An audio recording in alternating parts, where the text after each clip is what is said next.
আসসালামু আলাইকুম। আমি নীলা খাতুন। আমার ট্রেন আইডিটা হলো 1281351। আমার অ্যাসাইনমেন্টটা হলো ভার্চুয়াল মেশিনে হাইপার-ভি ইনস্টলেশন। হাইপার-ভির কনসেপ্টটা হলো ভার্চুয়ালাইজেশন প্ল্যাটফর্ম।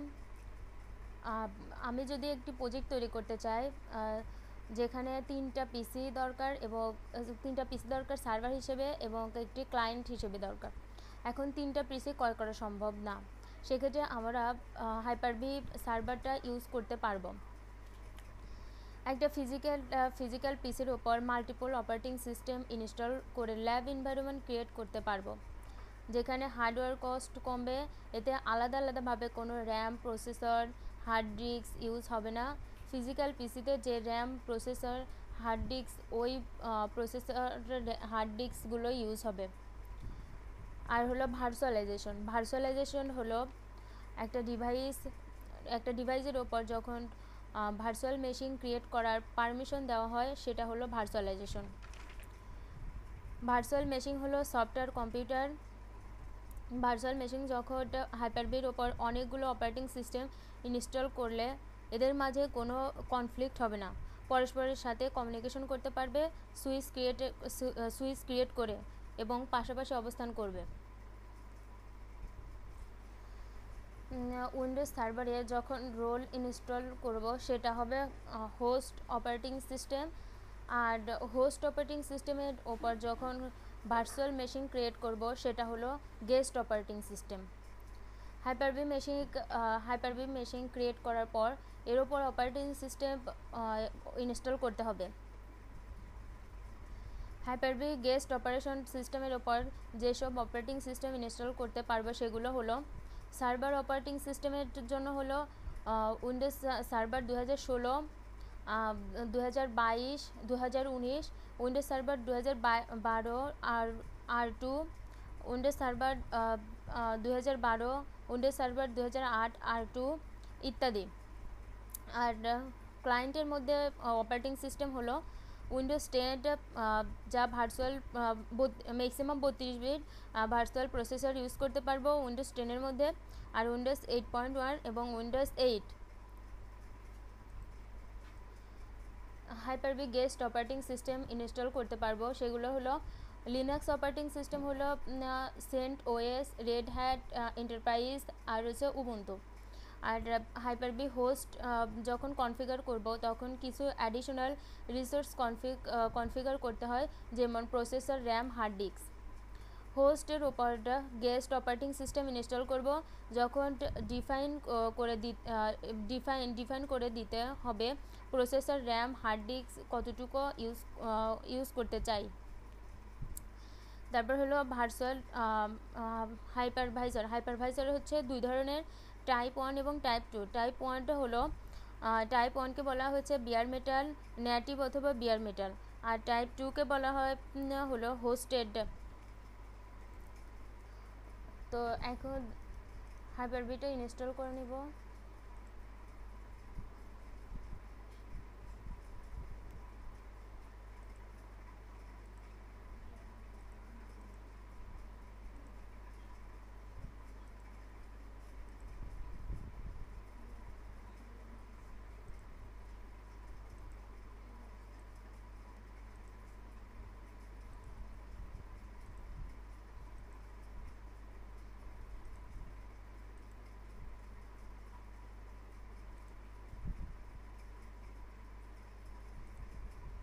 হাইপার-ভিটা ইনস্টল নেওয়ার পর অটো রিস্টার্ট হয়েছে।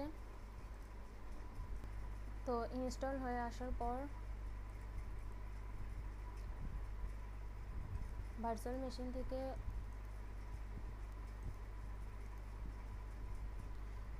হাইপার-ভি ম্যানেজারে যাব।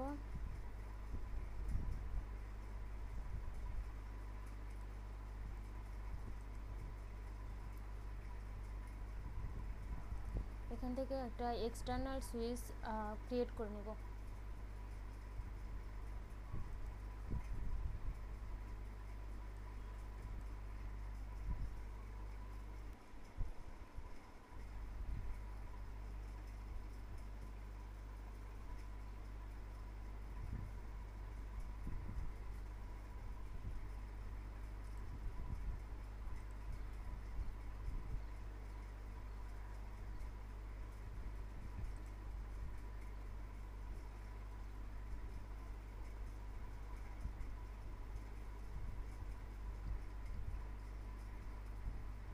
তার আগে একটা ফোল্ডার ক্রিয়েট করে নেব।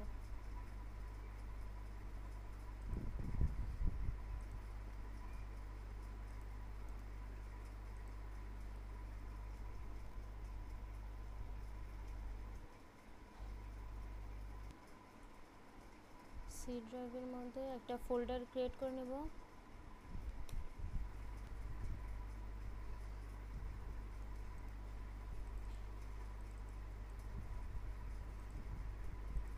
ফোল্ডারটির নাম দেব হচ্ছে হাইপার-ভি।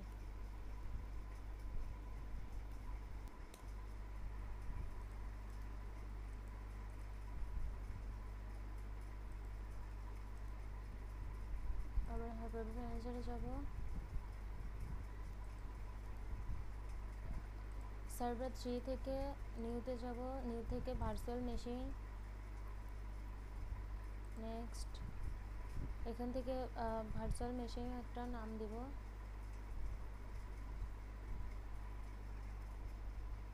নামটা দিলাম VM1। তারপরে ফোল্ডারটি দেখাই দিব,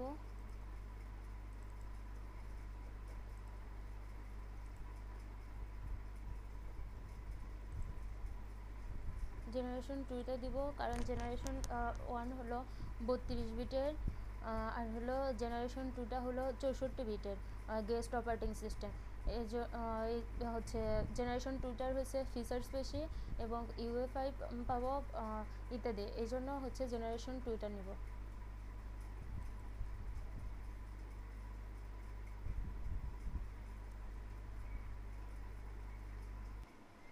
মেমোরিটা দিয়ে দেবো হলো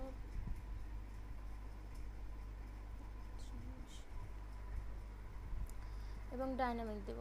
ডাইনামিকটা হলো মানে আস্তে আস্তে মানে বৃদ্ধি পাবে, automatic মেমোরিটা।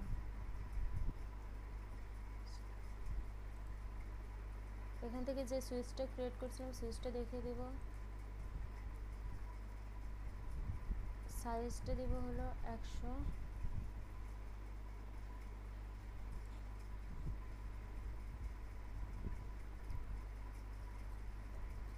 Install and operating system letter এটাই থাকবে, এটা দিয়ে দেব, দেন ফিনিশ।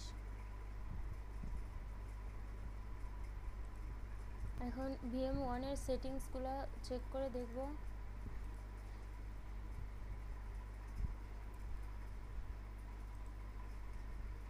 ডিভিডিতে ISOটা দেখিয়ে দেব, আমি আগে থেকে ISOটা কপি করে নিয়েছি।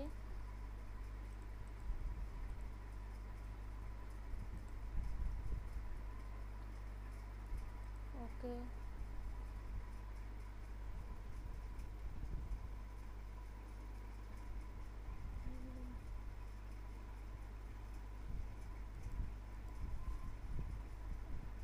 হার্ড ডিস্ক সবসময় উপরে দিয়ে দেবো, ডিভিডিটা তেমন আছে।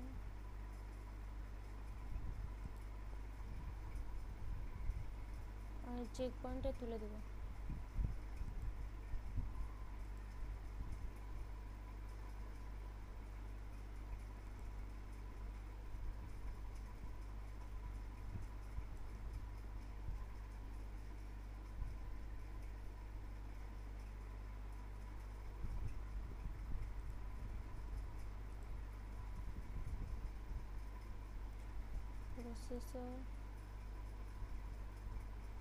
প্রসেসর দেবো 2,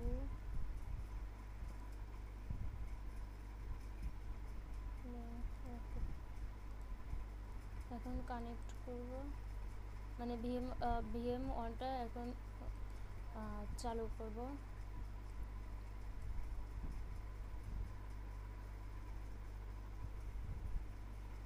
অ্যাকশন থেকে স্টার্ট,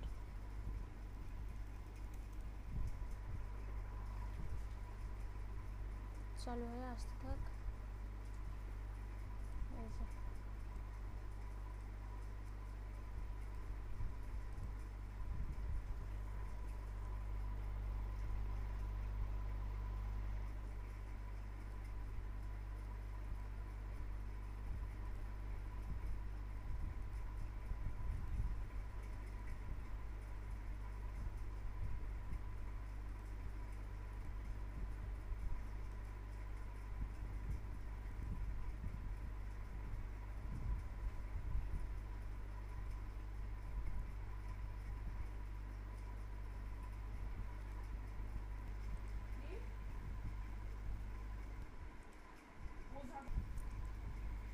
ইনস্টল হয়ে আসার পর এখন পাসওয়ার্ড দিয়ে লগ ইন করে নেব।